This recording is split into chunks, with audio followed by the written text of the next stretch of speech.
يا مساء الفل.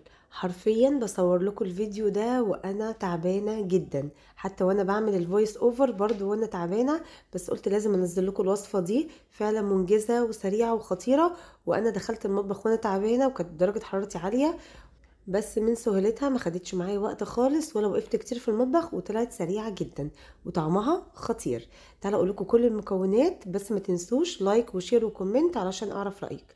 اول حاجه كميه من البطاطس المتوفره عندك، هنقشرها ونقطعها مكعبات كبيره ونسلقها في ميه بس.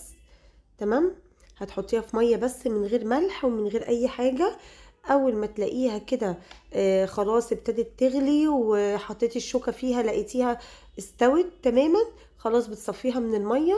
وتعالوا دلوقتي اهي بصوا الشوكة غرزت فيها بكل سهولة، فخلاص تعالوا دلوقتي نحط لها معلقة صغيرة فلفل اسود ومعلقة صغيرة بس من الملح، وهنهرسها كده. وطبعا كان حجم البطاطس كتير على البولة، بس انا مرضتش ايه اوسخ يعني اطباق كتير، فحاولت ان انا اشتغل فيها برضو. المهم نزلت باربع مكعبات او 5 مكعبات زبده. الزبده حسب الرغبه، يعني ممكن تحطي مكعب ممكن تحطي 2، يعني زي المتوفر عندك. وبضايه واحده بس صغيره، خلاص اصغر بضايه عندك استخدميها. واستخدمت معلقه علشان تخلي الزبده تتوزع بشكل متساوي هي والبضايه. بعد كده نسيت اقول لكم ان ما ينفعش نهرس البطاطس في كبه، هتعمل عرق وهتبقى وحشه جدا. اهرسيها بشوكه او بالهراسه. تعالوا بقى ايه، جهزنا كده البطاطس، نقطع شويه خضار، يعني وحدتين فلفل رومي، بصلتين متوسطين. هنقطع كله مكعبات، يعني احنا ابتدينا الوصفه كلها مكعبات معانا. تمام، حطوا لايك بقى اسفل الفيديو واكتبوا لي الوصفه دي بتعملوها وبتعملوها بالفراخ ولا بتعملوها باللحمه، وانهي الاحلى. انا قبل كده عملتها بشاورما اللحمه كانت خطيره، والمره دي بعملها بفاهيتا الدجاج. فقولوا لي هي بيبقى طعمها احلى بايه، بالفراخ ولا باللحمه، ولا نعملها ساده؟ بس هي بصراحه طلعت جامده جدا. المهم قطعنا كده مكعبات البانيه اللي كانت عندي.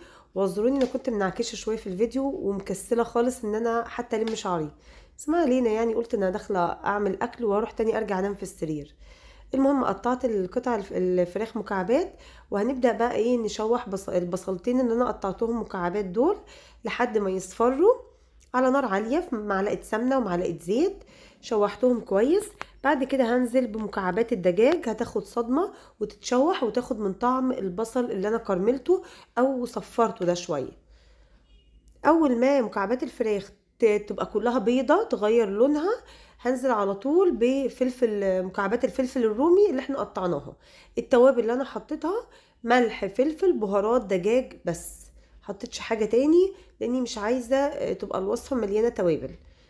هنحط بقى الفلفل الرومي ونشوحهم كده على نار عالية وبس، وهنطفي على طول. لان الفراخ لو حسيتي انها برضو ما كملتش سوا، هي لسه هتدخل الفرن وهتستوي وتبقى تحفة، فعشان ما تنشفش منك. خلصنا كده الحشو وجبنا بقى الصينية بتاعتنا. هنحط نص مقدار البطاطس كده في قاع الصينية نفرده.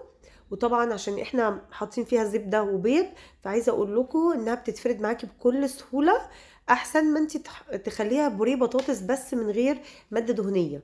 خلاص البضايه ممكن تستغني عنها، لكن الزبده اساسي. حطينا طبقه كده بصوا سهله الفرد، وحطيت الحشو بتاعي. وبعد كده هوزعه بس كويس عشان يبقى في كل الجوانب. وبعد كده هنزل بقى بباقي البطاطس، وبصوا برضه هتتفرد على الوش بكل سهوله. علشان كده بقول لكم الزبده اساسي. بس البضايه ممكن استغنى عنها، بس البضايه انا حطيتها ادت طعم حلو قوي للبطاطس وخلتها متماسكه. يعني لما تقطعي الصينيه تقطعيها قطع بتطلع متماسكه. تمام، في الوقت ده انا بفرد كده البطاطس. وهنعمل الطبقه اللي من فوق دي اختياري، يعني ممكن تكتفي بكده وتدخليها الفرن على درجه حراره 200، ممكن تعملي الخطوه اللي انا هعملها دلوقتي، اللي هي معلقه سمنه وعليها معلقه واحده كبيره دقيق وعليها كوبايه من الحليب البارده اللي هي الساقعه.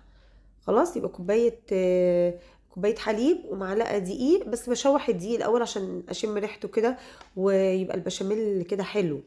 خلاص، المهم انا عايزاها تبقى ايه، طبقه كريمي زي ما انتوا شايفينها كده. وهحط لها بصوا ربع معلقه ملح وربع معلقه فلفل اسود، بس مش هحط اكتر من كده. بس بصوا بقى، عملنا طبقه بشاميل كريمي حلوه جدا. بس هو ده اللي انا عايزاه، والطبقه دي اختياري، بس عايزه اقول لكم بتدي الوصفه بقى، بتوديها في حته تانية. المهم هنوزع برضو الطبقه الكريمي دي بتاعت البشاميل. زي ما قلت لكم تقدروا تستغنوا عنها وتحطوا فوق البطاطس البوريه دي رشه جبنه موتزاريلا وتدخلوها الفرن على درجه حراره 200. لكن انا حابه اديها وش الجراتان ده، فحطيت طبقه البشاميل دي، هدخلها الفرن بقى على 200 لحد ما الاقي طبقه البشاميل اللي من فوق دي ابتدت تستوي. بصوا بقى لونها ازاي، دخلت خلاص على تحمير. فبروح جايبه رشه جبنه موتزاريلا كده او اي ميكس جبن متوفر عندك، وتروحي ايه حاطه على الوش طبقه جبنه وتدخليها برضو الفرن على درجه حراره 200 زي ما احنا.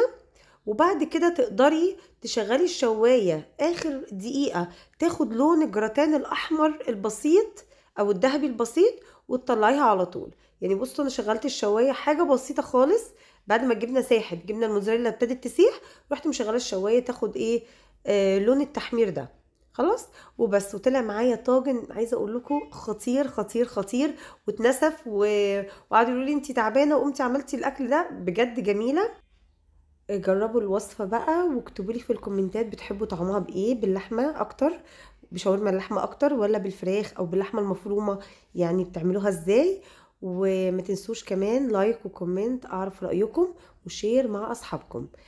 بس ما تنسوش اهم حاجة اللايك اسفل الفيديو، لان هو ده اللي بيرفع الوصفة وبيوصلها لاكبر عدد من المتابعين. واشوفكم على خير في وصفات جاية كتير. باي باي.